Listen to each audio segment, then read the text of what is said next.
Hi, folks. I'm going to play something in a second. I heard this earlier on the lead up to the match between Hull and Man United. David Ornstein talking about Man United's transfers. And, I'm going to play it. Owen, one more word: agility. So they pivoted when Ederson's deal proved not possible from Atalanta to other options. Should we look at a left back? Miles Lewis Skelly could play left back in central midfield. It's not possible. They've gone and executed Baleba really impressively. And that shows that Manchester United are very different to how they were acting in the past, where, the spending was astronomical and it doesn't look to have been too wise. From what we're seeing so far from this new regime, under still the Glazers, but Sir Jim Ratcliffe in sporting control, Omar Barada and Jason Wilcox in charge, they appear to be getting things a bit better. Yeah. What an absolute load of crap. That was crap. Absolute load of rubbish. To say they pivoted from one... No, they didn't. What does pivot mean? It's a move you make pretty much immediately. Pivoting doesn't take months to happen. No, I'm sorry. They didn't get Ederson, so they basically looked at a number of players, like the one that Spurs got. And, yeah, okay. As I said yesterday, you have that situation where you have all these teams that desperately needed midfield centres. Did any of them go for Baleba? Did any of them go for Tielemans? No. So come on, have that in the context. When you're talking about the context, don't blow smoke up the arse of the people in charge of Man United. Instead, understand the actual story, understand context and all the other things that go with it, and speak in a way that's truth. What he just said was just, if he'd been working for the Glazers as a PR machine, he couldn't have done a better job than that. That was just nonsense what he said. Yes, he's a sports reporter. Well, basically a sports liar. Yeah. Ridiculous. As I say, the whole thing about Baleba is just ridiculous. The whole thing about Tielemans, just ridiculous. And I say, every team knew Tielemans had a release clause that was really, really low. They knew it. Who else went in for him? No one. No one. Come on. Then let's have that as part of the context, because it's true. Nobody else rated him as worth getting for the money that United got him for. So when United try and paint that picture that was a great deal because you managed to sneak in and get him for that buyout clause that nobody else knew about, they all knew about it. Things like that are not a secret in football. They knew. But none of them thought, okay, it's worth doing that. Now, okay, to some teams, would they have been able to actually persuade Tielemans to go to them? Well, that is another point. So that's a point with regards to context, yes. But Newcastle would have. Although maybe not without the manager that had been there for years. Forest probably would have. Yeah. Even Spurs would have. And Baleba. Yeah. Yeah. I don't know. But the fact that also, when they're talking about Baleba, last summer, they were saying Baleba is still raw. What were they saying this summer? Baleba is still raw. He's a year older and he's still raw? What the heck? What were they doing with regards to training? What was he doing with regards to learning his skill, learning his position? If he's still raw a year later, he's 22 now. If he was 12, I'd understand it. But he's 22. He's a grown adult now. Been doing the job for how many years now? Been at that club, Brighton, Brighton for how many years? Playing in that role. He should understand that role now beautifully. Still being considered as raw. We bought too many players like that had potential, but were never going to meet that potential because they're settled way lower than that potential. If he's still raw a year later, there's a very good chance he's settled. A very good chance that last summer he's settled. That he got to a level that he said, that's obviously enough.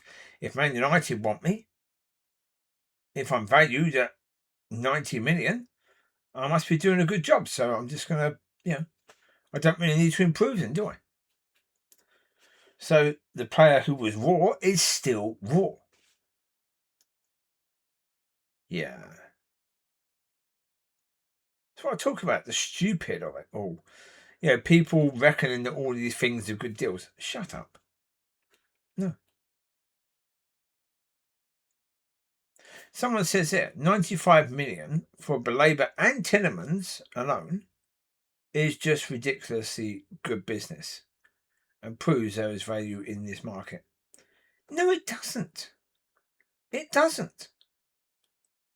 It will only prove there's value in the market if we're here next summer and Man United have won the league because of those two players.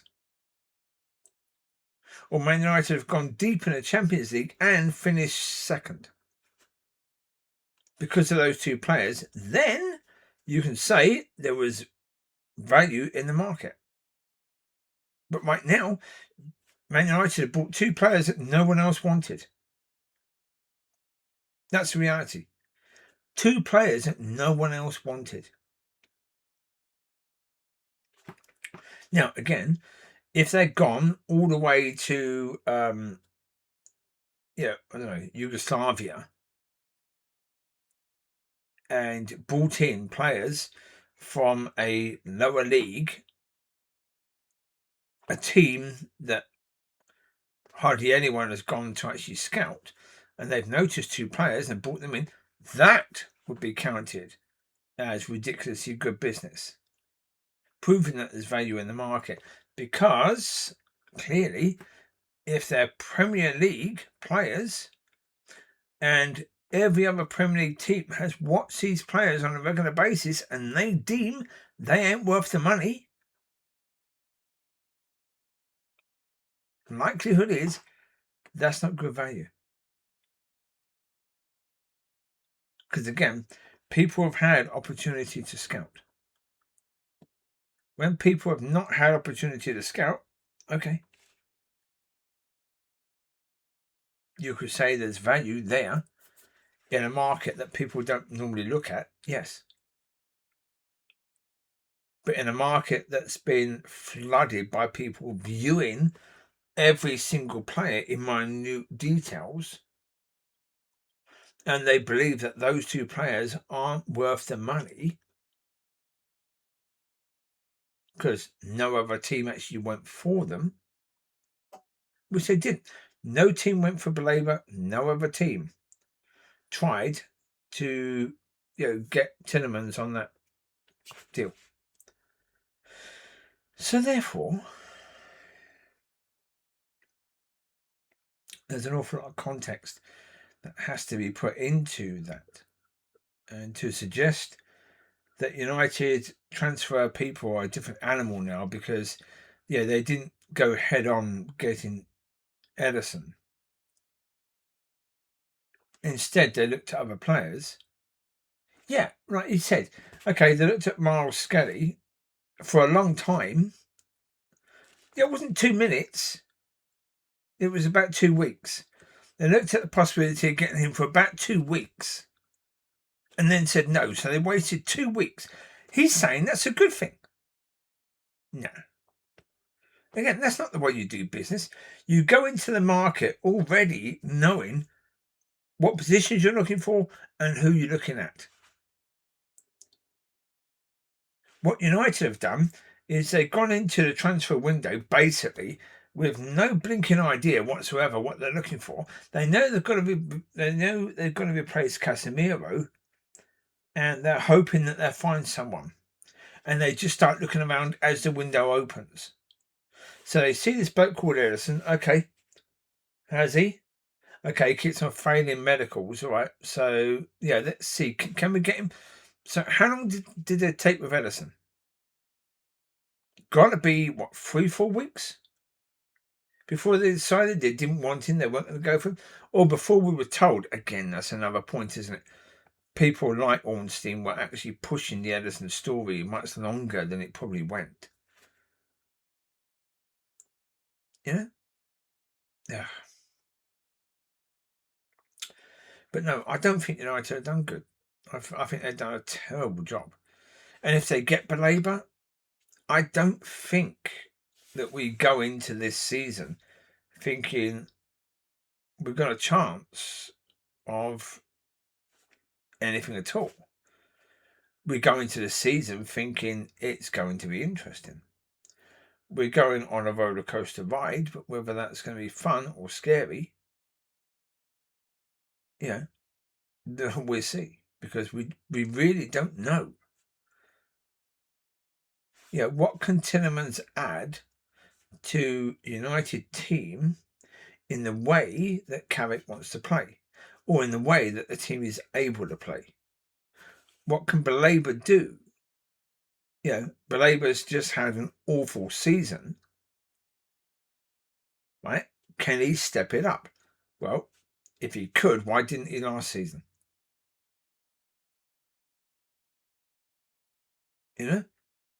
So we go into it going, we don't know. With regards to the players we brought in, Santos is okay. He looks as if he's a player, but he's a player similar, very similar to Mainu. He does the same job as Mainu. He's a bit more physical about it. Mainu sort of does that job at about, he breaks up play at about 50% of what Santos does. So therefore, out of the two of them, who do you want? Santos, not Mainu. But fans are quite heavy on the idea of Mainu, so therefore that causes a problem, doesn't it? If you drop Mainu for Santos now, that causes a problem, because when the last manager dropped Mainu, fans thought the manager had to be wrong because he dropped Mainu. How quickly are they going to go against Carrick if he does that? So again, problem. And I think, would Carrick be led by that more than Amorim? Yeah. Absolutely, yes. It's going to be interesting. What with the extra games thrown in, and what with, the expectations being a bit higher now, because now Carrick has a job. Now we have a few new players in. Yeah.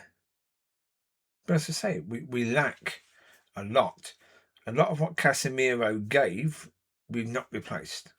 So therefore, we've got holes in the area. So that's going to have an impact, isn't it? It's going to be very interesting this season. Let's see what happens. But yeah. Let's get ready for the roller coaster ride. Strap in. It's going to be fascinating. It is. It's going to be very interesting. And just remember context when you're talking about it. Make sure you add the context, because there always is